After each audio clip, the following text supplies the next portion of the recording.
नमस्कार। एक मध्यम वर्गीय व्यक्ति अपने कार्यकाल के दौरान बड़ी ही मेहनत, सूझबूझ और कठिनाइयों में भी बचत करते हुए अपने रिटायरमेंट के बाद के जीवन के लिए पूंजी जमा करता है। ये पूंजी चाहे बड़ी हो या छोटी, उसके रिटायरमेंट के बाद के जीवन में उसे आत्मनिर्भर रहने में बड़ी ही सहायक होती है। पर अगर यह पूंजी बिना निवेश के यूं ही पड़ी रहे, तो उसे खत्म होते ज्यादा समय नहीं लगता है। इसलिए ये बहुत ही जरूरी है कि इस पूंजी का इस तरह से निवेश किया जाए कि जिससे रिटायरमेंट के बाद पेंशन की तरह एक रेगुलर इनकम मिल सके। और इन तरह के निवेशों में सबसे सुरक्षित और फायदेमंद निवेश का ऑप्शन है पोस्ट ऑफिस की सीनियर सिटीजन सेविंग स्कीम। आगे हम इस वीडियो में इस स्कीम के फीचर्स यानी विशेषताएं, इसमें निवेश करने से संबंधित नियम और प्रक्रिया और इससे होने वाले फायदे के बारे में विस्तृत से जानेंगे। आइए आगे बढ़ें।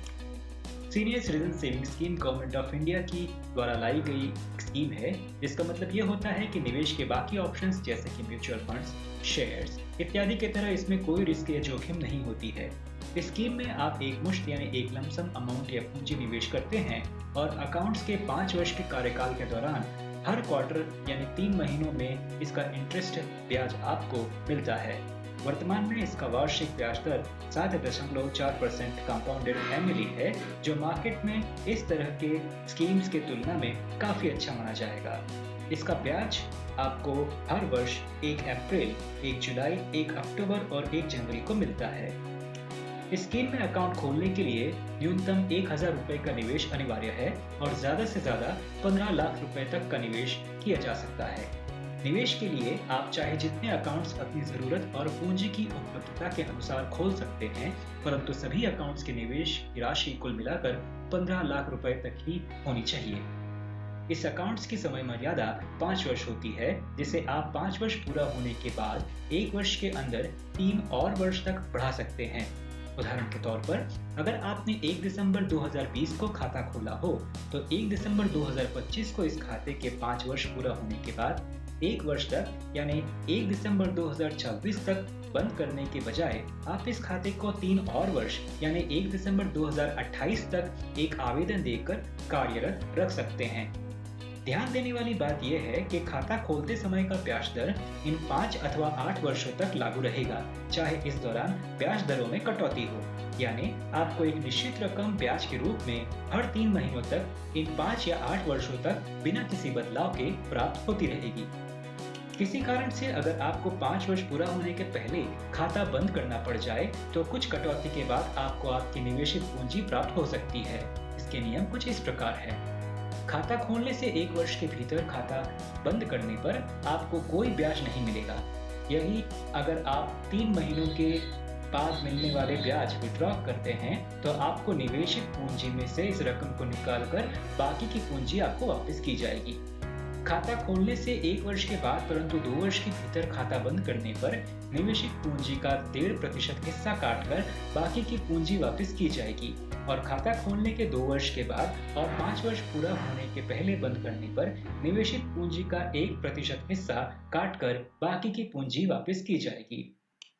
खाता खोलने के लिए आवेदक या एप्लीकेंट की उम्र 60 वर्ष या अधिक होनी चाहिए, परंतु यदि 55 वर्ष की उम्र के बाद रिटायरमेंट होने पर रिटायरमेंट के बेनिफिट्स प्राप्त होने के 1 महीने के अंदर अगर रिटायरमेंट की तारीख और प्राप्त बेनिफिट्स का एम्प्लॉय का सर्टिफिकेट दिया जाए, तो 60 वर्ष की उम्र के पहले भी इस खाते को खोला जा सकता है। पेपर्स एम्प्लॉयज इस तरह से रिटायरमेंट के बाद 50 वर्ष की उम्र के बाद यह खाता खोल सकते हैं। यह खाता ज्वाइंट रूप से भी खोला जा सकता है, परंतु यह ध्यान रहे कि ज्वाइंट खाता मात्र पति या पत्नी के साथ ही खोला जा सकता है। परंतु इस तरह खोले गए ज्वाइंट खाते में प्रथम आवेदक की उम्र का ही 60 वर्ष या अधिक होना अनिवार्य है, न कि दूसरे या सेकंड अकाउंट होल्डर का। खाते द्वारा इस योजना में निवेश सिर्फ भारतीय नागरिक ही कर सकते हैं, यानी एनआरआईज डुअल सिटीजनशिप होल्डर को इसमें निवेश की मंजूरी नहीं है। खाता खोलने के लिए आपको अपने नजदीकी पोस्ट ऑफिस में जाकर सिर्फ एक अकाउंट ओपनिंग फॉर्म भरना होता है और केवाईसी कागजात जैसे कि सेल्फ अटेस्टेड आधार कार्ड, पैन कार्ड की फोटोकॉपीज और पासपोर्ट साइज फोटोग्राफ साथ में देने होते हैं। परंतु यदि आपका KYC updated post office savings account पहले से ही किसी भी पोस्ट ऑफिस में कार्यरत है, तो आपको मात्र अकाउंट ओपनिंग फॉर्म ही भर कर देना होगा। यहाँ पर ये बता दें कि अगर आपने पोस्ट ऑफिस सेविंग्स अकाउंट नहीं खोला है तो इसे जरूर खुलवा लें, क्योंकि मात्र ₹500 के डिपॉजिट से खुलने वाले इस खाते से इंटरनेट बैंकिंग, मोबाइल बैंकिंग और डिजिटल वॉलेट की सुविधाओं के सहारे आप घर बैठे अपने बहुत से ट्रांजैक्शंस कर सकते हैं और पोस्ट ऑफिस की और बहुत सी स्कीम्स का लाभ उठा सकते हैं। आइए अंत में स्कीम से होने वाले इनकम टैक्स में फायदे और नियम जान लें। स्कीम में किए गए निवेश को आप अपनी टैक्सेबल इनकम में इनकम टैक्स एक्ट के सेक्शन 80C के अंतर्गत डिडक्शंस में शामिल कर सकते हैं। स्कीम में प्राप्त होने वाले ब्याज की वार्षिक राशि अगर ₹50,000 या उससे अधिक हो तो उस पर TDS यानी टैक्स डिडक्टेड एट सोर्स लागू होता है। इसका मतलब यह है कि ब्याज की रकम का 10% हिस्सा टैक्स के रूप में काटकर आपको बाकी का ब्याज दिया जाता है। परंतु अगर आपकी टोटल वार्षिक इनकम टैक्सेबल स्लैब्स में नहीं आती है तो आप फॉर्म 15H भरकर इस TDS का रिफंड ले सकते हैं।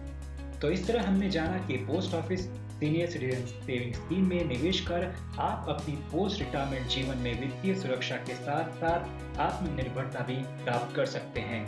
धन्यवाद।